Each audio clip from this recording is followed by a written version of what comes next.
Hey y'all, Dr. Shamanda. Welcome back to my channel where we talk about all things mental health, personal finance, and overall strategies to live your best life. All right, y'all, so I am back with another video, and welcome back to those who've been on this journey with me.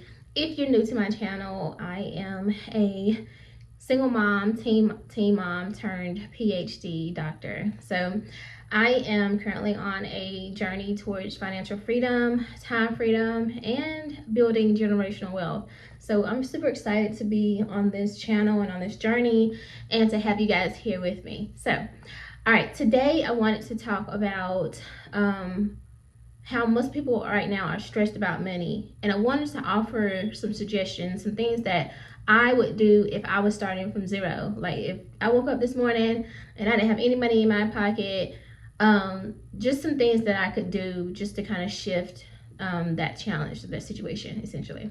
All right. So now I know for most of us, we have had that experience. Maybe we weren't at zero, but we just kind of looking at our bank account and realized, like, wait, I don't have enough money. Like I don't have enough to pay the light bill this month, or I don't have enough to pay the rent or the mortgage this month, or I don't have enough gas money, or whatever the situation may be. At some point you've looked in your account and you've noticed that things weren't looking so great and you need to find some solutions fast.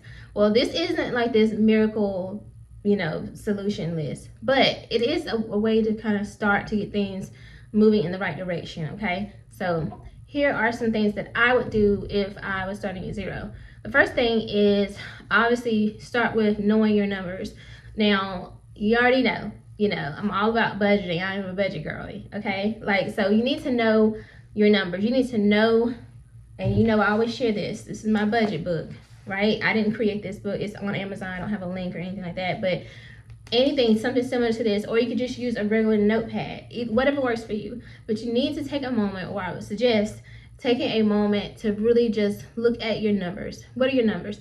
Your income and your expenses. So you need to know how much are you earning, and not just what your hourly rate is or what your bonus might be for the year, whatever. No, you need to know what is your net pay every week or 2 weeks or monthly. If you're like a teacher or something, you need to know what's coming in, and that's a good point to start it, right? You also need to know what your expenses are. So what are you responsible for paying every month? What is your rent, and when does it due, right? What is your mortgage payment? What is your car insurance? What's your car loan payment, amount? How much do you spend on groceries?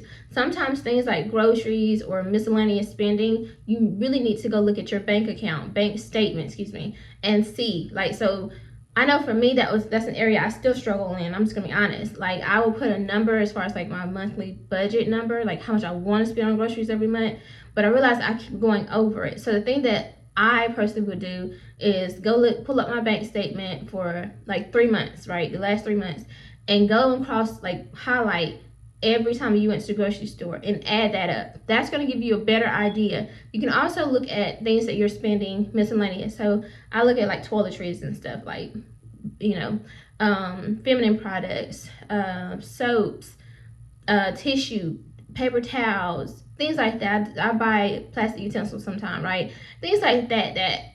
Laundry detergent is another good one. You need to look at, like, what am I spending on those things? I know personally I add that with my grocery budget, and that can affect my budget when it comes to groceries and things of that sort. So, but you need to look at your due dates, your expenses, your income, things like that. You need to know your numbers. Second thing you want to do is you want to create some breathing room. What I call this is now, I don't call mine this, but most people call this your emergency fund. Now, this is technically an emergency fund. I call mine a freedom fund. That's the money I'm putting aside so that I can have, if I want to make it have a micro or mini retirement or retire early, this is the money that I would live off of, like cash flow to live off of from, several years, whatever, right? That is what that is. But there is such thing as an emergency fund. This is money that you need to set aside in case something happened. Because guess what? Something gonna happen. That's just life. Now, you can budget, but something can always happen. So this could be a separate fund aside from your freedom fund for like retirement or like a mini retirement, whatever, right? But this is something that you want to have. So anywhere from, I would suggest anywhere from $500 to $1,000. And you might be asking like, girl, how am I get that money? Baby, be for real. I can barely pay my bills. Well, this is where you got to get real creative. First of all, if you know your numbers, you already know, you can kind of start looking at like, what am I overspending on? Like, I noticed that I'm spending a lot of money on Starbucks. I know people talk about coffee and all stuff. I'm just using that example. But like, you notice that you're always spending money at Starbucks. Maybe you want to cut down from every day to maybe going once a week, treating yourself once a week. So the money that you normally would spend at Starbucks, now you're going to put that into that emergency account. If you're going to Chipotle, because I know me, I used to love me some Chipotle. I made my own Chipotle bowls now. That part.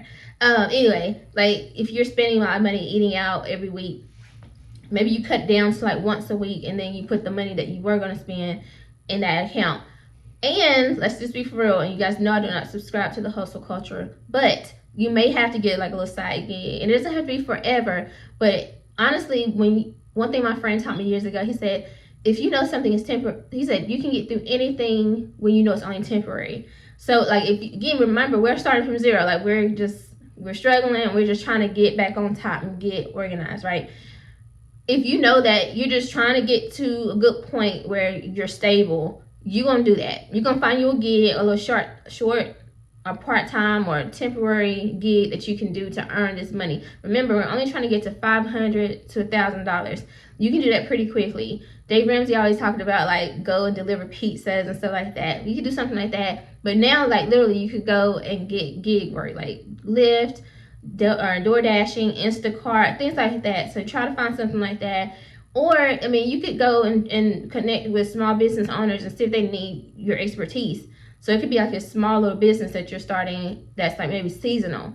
If you want to start like something with taxes or something like that, whatever works for you, whatever aligns with who you are and your skills that you can offer, right? Like for me, for example, I work full-time as a therapist for a hospital system. So I don't have to I can start my own private practice and see some patients.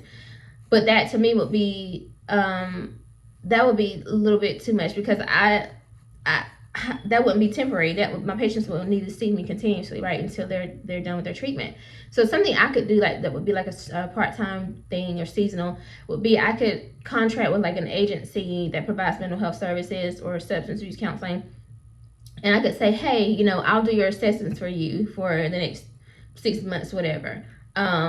On the weekends, if you need assessments done, right? Or if you need supervision, if you need me to supervise your clinicians to review their cases, things like that. That's something I could do that would not be too overwhelming. It wouldn't be, but I could also easily get, like literally probably in 1 month, get to $500 to $1,000 just to fill that account. So you got to be creative, think about what you do very well, and find a source that will pay you to do that thing.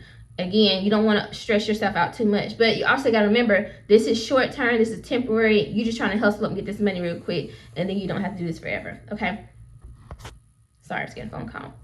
The next thing you're going to do is cut the guilt, not just expenses. So remember, we kind of already talked about this a little bit, but you don't want to feel guilty or stressed out about what you're doing. So you got to change your mindset. This is more like a mindset thing.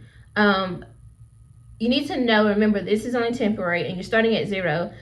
Let go or forgive yourself for getting in this situation, because I think a lot of people struggle with that. Like, what did I do wrong? Or I went to college. Why am I stressed about money? Why am I broke? First of all, stop using that word. We're not broke, okay? Like, somebody had to remind me that the other day. I was just saying how, like, I'm not about to get my money up. Nobody, I'd just be like, oh, I'm broke. That's not me, but sometimes when I get in... Anyway, but no, I'm not about to use that word for nobody or to appease nobody. The answer is just no. It's just no, I'm not going to help you. No, I can't help you. No, whatever, right? Not even can't, because that's another thing. Like, I technically could, but, like, it's not in my budget. So using words like that. So, reminding yourself not to feel guilty, not to feel shame, not to hold on to certain emotions and feelings when it comes to your money, not to beat up on yourself, essentially, but be solution focused. And that's what I do in my therapy work, is I actually use that therapeutic approach, is solution focused. So instead of fixating on the problem, you focus on the solution. So if you're at zero, if you realize like, man, the last couple months I've been struggling to pay my rent on time, what's going on? Why am I not managing my money right? Instead of you harboring all that energy, that negative energy, focus on how you can fix it. You've already realized like it's a problem.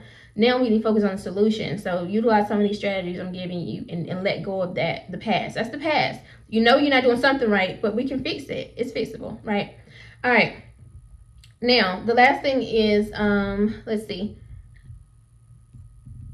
I think that might be it. I have to look at my notes. That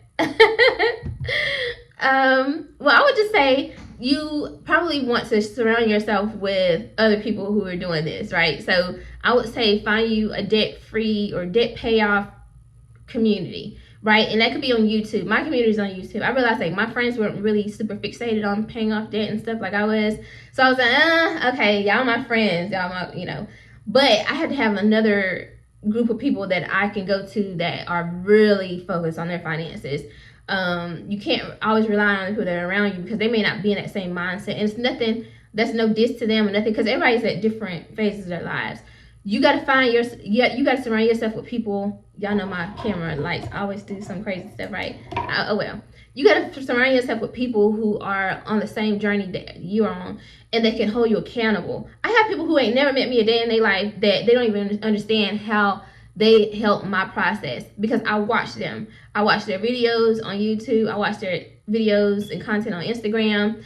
I listen to podcasts sometime here and there. But I never met these people in a day in their lives. But I'm inspired by their story. I'm inspired by their journey, right? Sometimes I'm scrolling, I hear the debt-free or debt payoff screams on Dave Ramsey. I still hear those sometimes. Like, I'm inspired by those things. So that's probably the last thing I would suggest is go ahead and find you a community. So you can type it in, debt-free payoff, debt-free community. Type that into YouTube, type that in like the tags on Instagram, wherever. But find you people that you can follow. That way when you're having a stressful day or when you have to transfer that money over instead of going to Starbucks or Chipotle, and you're like, oh, I really don't want to do this. Like me, baby, I paid it like, almost $4,000 on my car payment last month.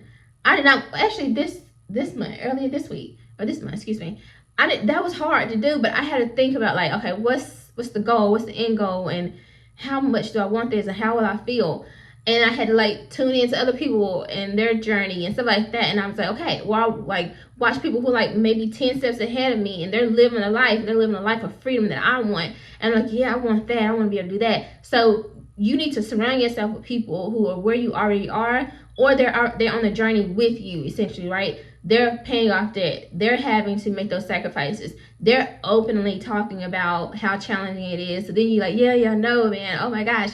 That helps. And so honestly, I hope that my channel can be that for you if you're on this journey. I hope that you can resonate with my journey and see yourself in this journey as well, because I'm not the only person out here doing this. Like, I know there are other people, whether you're a single parent, whether you are a therapist in the mental health field, whatever, whether you are in college or in grad school. I'm a recent PhD graduate. Whoever you are, whatever you are, like, or your first generational wealth builder, right? You're the first person in your family to go to college, whatever. Like, you can find somebody that you can resonate with and follow their journey and watch their content, reach out to them, ask them questions. Most of the time they're willing to help. I mean, especially on social media, like if you ask them a question on the comment section, that's engagement for them. So they're definitely most of the time willing to help you. So you just got to find your people, find your tribe, right? And connect with them and use that as motivation and to hold yourself accountable. And honestly, if you post it and share it, like once you put it out there, most people are going to be like, did you pay your car off? Like for me, that's what I did. That was a trick that I did. I was like, if I tell people I'm going to pay my car off in 8 months or 9 months, whatever, I'm probably going to do it because I'm going to be like, they're going to ask me questions and I'm going to feel embarrassed if I don't do it. So that has helped because guess what? In less than 5 weeks, I will be paying off my car, y'all. So it worked. So again, I hope that honestly this channel is good for you and hopefully helpful as well. But I hope those strategies work. If you try those out, let me know if those are helpful for you. If you have any extra tips if you have any extra tips that you want to share with my audience, definitely feel free to leave that in the comment section. And yeah. All right, guys, if you like this video, like the video, comment, subscribe, share, and I'll see you guys next time. Thank you so much for watching. Bye.